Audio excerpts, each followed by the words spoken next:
কিয়ামতের দিন আল্লাহ তাআলা প্রত্যেক নবীকে জিজ্ঞেস করবেন যে তুমি কি তোমার উম্মতের কাছে আমি যা যা পৌঁছাতে বলেছিলাম পৌঁছিয়েছো?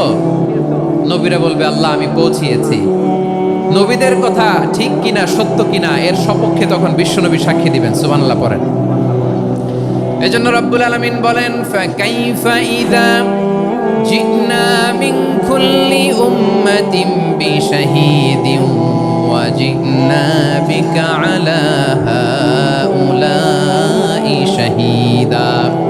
তখন কেমন হবে যখন প্রতিটি উম্মত থেকে আমি একজনকে সাক্ষ্য হিসেবে বের করে আনবো, আর তাদের উপরে নবী আমি আপনাকে সাক্ষ্য বানাবো। পড়েন সুবহানাল্লাহ। তাহলে সব উম্মতের ব্যাপারে সেই উম্মতের নবীরা সাক্ষ্য দিবে, আর ওই নবীদের উপরে আমাদের নবী বিশ্বনবী সাক্ষ্য দিবেন। সুবহানাল্লাহ পড়েন। এজন্য বিশ্বনবী হচ্ছেন শাহিদ। শাহিদের আরেকটা ব্যাখ্যা হচ্ছে বিশ্বনবী সাল্লাল্লাহু আলাইহি ওয়াসাল্লাম আমাদের সাক্ষীর উপরে তিনি সাক্ষী দিবেন। তিনি নবীদেরও সাক্ষী, আবার আমাদের উপর উম্মতের উপরও সাক্ষী। সুবহানাল্লাহ পড়েন।